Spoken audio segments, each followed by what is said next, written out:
बिस्मिल्लाहिर्रहमानिर्रहीम। दोस्तों, अजान अल्लाह तबारक व तआला का ऐसा हुक्म है जो हर मुसलमान के लिए सुनना ज़रूरी है। हर मुसलमान दिन में 5 मरतबा अजान की आवाज़ सुनता है। जब अल्लाह तबारक व तआला का हुक्म आए तो हमें क्या सुनाई देता है? बेशक अल्लाह तबारक व तआला और उसके नबी का नाम अजान अल्लाह तबारक व तआला का ऐसा हुक्म है जिसमें कई राज पोशीदा हैं। हर मुसलमान को सोचना चाहिए कि हमारे प्यारे नबी अकरम सल्लल्लाहु अलैहि वसल्लम ने पूरी जिंदगी में एक दफ़ा भी अजान क्यों ना दी। अजान के वक्त कुत्ते क्यों अजीबोगरीब आवाज़ें निकालते हैं? अगर अजान के वक्त इंसान वाशरूम में हो तो उसे क्या करना चाहिए? अगर अजान के साथ इन अल्फाज को दोहराया जाए तो क्या मौजज़ा होता है? अजान के वक्त वो कौन से काम है जिनको किसी भी सूरत नहीं करना चाहिए? अजान के वक्त जो लोग बोलते हैं मरते वक्त उनके साथ क्या होगा? जो औरत अजान के वक्त सर पर दुपट्टा नहीं रखती उसके घर में ऐसा क्या होने वाला है? ये सुनकर आप लोगों के रोंगटे खड़े हो जाएंगे। इस वीडियो में हम अजान के बारे में ऐसे हैरानकुन हकायक सामने लाने वाले हैं जिनको देखकर आप लोगों का ईमान ताज़ा हो जाएगा। लिहाजा हर मुसलमान के लिए ज़रूरी है इस वीडियो को आखिर तक लाजमी देखें। ख़वातीनो हजरात, आप लोगों ने इस बात को नोट तो किया होगा, जैसे ही फजर की अजान होती है अक्सर औकात कुत्ते अजान के साथ ही ना सिर्फ रोते हैं बल्कि जोर जोर से चिल्लाना शुरू कर देते हैं। ऐसा मालूम होता है कि कुत्तों को ना जाने कौन सी तकलीफ है जिसकी वजह से कुत्ते आपे से बाहर हो रहे हैं। अजान के वक्त आसमान की जानब मुंह करके ये क्यों रोते हैं? बाज़ औकात कुत्ते फजर की नमाज के बाद दूसरी अजानों के साथ भी ऐसा करते हैं। अक्सर लोगों के जहन में ये सवाल पैदा होता है कि कुत्ते ऐसा क्यों और किस लिए करते हैं? कुत्तों को अजान की वजह से कौन सी तकलीफ होती है? मौज़न दिन में 5 दफ़ा हमें अल्लाह तबारक व तआला के घर बुलाता है ताकि हम मस्जिद में जाकर अल्लाह तबारक व तआला का शुक्र अदा करें और उससे अपने गुनाहों की माफ़ियाँ मांगें।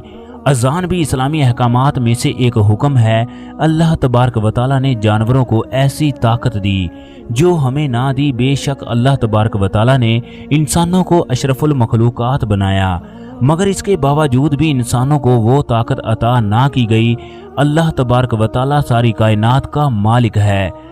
वो जानता है कि मैंने किसको क्या चीज़ अता करनी है। इंसान में इतनी ताकत नहीं कि वो जिन्नात और शयातीन को देख सके, जबकि जानवर शयातीन और जिन्नात को देख सकते हैं। बेजुबान होने की वजह से इनकी इतनी जुर्रत नहीं कि वो शयातीन और जिन्नात के बारे में बता सके। जब ये जानवर जिन्नात और शयातीन को देखकर भौंकते हैं तो ये इंसान को बाखबर रहने की इतला देते हैं। जैसे ही फजर की अजान होती है जितने भी शयातीन और जिन्नात होते हैं वो रात के वक्त सुनसान जगहों की जानब निकलते हैं। जैसे ही अजान की आवाज़ आती है इन्हें इस बात का पता चल जाता है अब मुसलमान घरों से निकलकर बाजारों की तरफ आएंगे, मस्जिद की जानब जाएंगे। लिहाजा ये उस वक्त बाजारों से भागना शुरू कर देते हैं। इन शयातीन को भागता देखकर कुत्ते भी भौंकना शुरू कर देते हैं।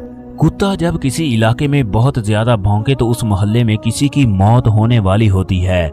यही वजह है कि लोग कुत्ते को मनहूस समझते हुए वहां से भगा देते हैं।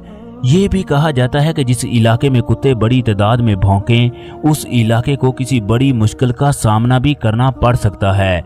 इसके अलावा जब अज़ाबे कब्र की बात आ जाए तो इस बारे में भी रवायत मिलती है कि मुर्दे की चीखों पुकार इंसानों के अलावा बाकी तमाम जानवर सुनते हैं। कुत्ता भी इन जानवरों में से एक जानवर है। इलामा जोजी कहते हैं कि अगर कोई आदमी ये कहे कि शैतान अजान की आवाज़ सुनकर क्यों भागता है, फिर नमाज की हालत में सफ़ों के दरमियान शैतान क्यों पाया जाता है, हालांकि नमाज की हालत में कुरान पाक की तलावत भी होती है। शैतान के कान में जैसे ही अल्लाह अकबर की सदा जाती है उसकी दौड़ें लग जाती हैं। सफ़ों के दरमियान शैतान इसलिए मौजूद होता है ताकि वो मुसलमानों के दरमियान नफाक डाल सके। यही वजह है कि हजूर अकरम सल्लल्लाहु अलैहि वसल्लम ने नमाज के वक्त कंधे से कंधा मिलाने का और पाँव से पाँव मिलाने का हुक्म दिया। इसके अलावा जब मुसलमान नमाज पढ़ने के लिए खड़ा होता है तो वसवसों के दरवाजे खुल जाते हैं। शयातीन नमाजी के जहन पर सवार होकर उसे वसवसों में मुब्तला करते हैं। حضور اکرم صلی اللہ علیہ وسلم نے فرمایا، جب مؤذن نماز کے لیے اذان دیتا ہے تو شیطان پیٹھ پھیر کر بھاگتا ہے یہاں تک کہ اسے اذان کی آواز سنائی نہیں دیتی، پھر اذان مکمل ہونے کے بعد واپس مسجد میں آتا ہے۔ اس کے بعد جب اقامت کی جائے تو پھر بھاگ کر مسجد سے نکل جاتا ہے، جیسے ہی اقامت مکمل ہو واپس آ کر دل و دماغ میں وسوسے ڈالنا شروع کر دیتا ہے، پھر شیطان اسے بھی وہ باتیں یاد کرواتا ہے جو اسے یاد ہوتی ہیں، حتیٰ کہ نمازی اس بات کو بھول جاتا ہے اس نے کتنی رکعت اور کتنے سجدے ادا کیے۔ دوستو، اذان کے وقت واش روم میں جا سکتے ہیں، مگر وہاں جا کر اذان کا جواب دینا ممنوع ہے۔ اللہ تبارک و تعالیٰ کا یہ معجزہ ہے۔ زمین کے کسی بھی کونے میں ہر لمحے محمد صلی اللہ علیہ وسلم کا نام گونج رہا ہے، قیامت تک ایسا ہی ہوتا رہے گا۔ دنیا کے ہر کونے میں بے شمار مساجد موجود ہیں۔ اگر آپ دنیا کے نقشے پر نظر ڈالیں تو انڈونیشیا میں 5 بجے اذان کا آغاز ہو جاتا ہے۔ یوں 30 منٹ تک پورے انڈونیشیا میں اذان ہوتی ہے۔ اس کے بعد ملائیشیا، پھر برما میں اذان کا وقت ہوتا ہے۔ اس کے بعد بنگلہ دیش، پھر بھارت کی مساجد میں اللہ اکبر کی صدائیں بلند ہوتی ہیں۔ اس کے بعد پاکستان، پھر سعودی عرب، کویت اور پھر تمام عرب ممالک۔ اس کے بعد مصر، پھر لیبیا، طرابلس، حتیٰ کہ افریقہ میں اذان کا وقت ہو جاتا ہے۔ اس کے بعد یورپ میں اذان کا وقت ہوتا ہے اور آہستہ آہستہ انڈونیشیا میں یہ سلسلہ ختم ہو جاتا ہے۔ یوں زمین پر ایک بھی سیکنڈ ایسا نہیں ہوتا جب اللہ اکبر کی صدائیں بلند نہیں ہوتی۔ اذان کی ابتدا 1 ہجری کو ہوئی۔ اس سے پہلے اذان کے بغیر ہی نماز کو ادا کیا جاتا تھا۔ جب حضور اکرم صلی اللہ علیہ وسلم نے اور صحابہ کرام نے مل کر مسجد نبوی کی تعمیر کی تو اس وقت لوگوں کو نماز کے لیے جمع کرنے کی ضرورت محسوس ہوئی۔ آپ صلی اللہ علیہ وسلم نے صحابہ کرام سے تجویز مانگی تو کسی نے کہا کہ گھنٹی بجا کر، کسی نے کہا کہ گھڑیال بجا کر، کسی نے کہا کہ ناقوس بجا کر، کسی نے کہا کہ آگ جلا کر لوگوں کو مطلع کیا جائے۔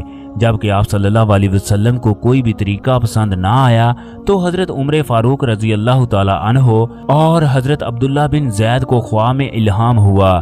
اس کے بعد حضرت بلال کو اذان دینے کا حکم دیا گیا۔ دوستو، اذان کے وقت عورت کے سر پر دوپٹہ رکھنا ضروری نہیں ہے، بلکہ یہ عزت و احترام کے زمرے میں آتا ہے۔ یہ بھی من گھڑت بات ہے کہ جو آدمی اذان کے وقت بولتا ہے اس سے مرتے وقت کلمہ بھی نصیب نہیں ہوتا، لیکن اذان کے وقت خاموشی سے اذان کو سننا اور اذان کا جواب دینا مستجب ہے۔ اذان کے وقت باتیں کرنا مکروہ ہے۔ حضور اکرم صلی اللہ علیہ وسلم نے فرمایا، قیامت کے دن جب مؤذن اٹھیں گے تو ان کی گردنیں سب سے بلند ہوں گی۔ حضور اکرم صلی اللہ علیہ وسلم نے فرمایا، اذان اور تکبیر کے درمیان جو بھی دعا مانگی جائے وہ مسترد نہیں ہوتی۔ ایک اور حدیث میں ہے، مؤذن کی اذان جہاں تک پہنچتی ہے اس کو بخش دیا جاتا ہے، اور اذان دینے والے کے لیے ہر تر اور خشک چیز اس کے ایمان کی گواہی دیتی ہے۔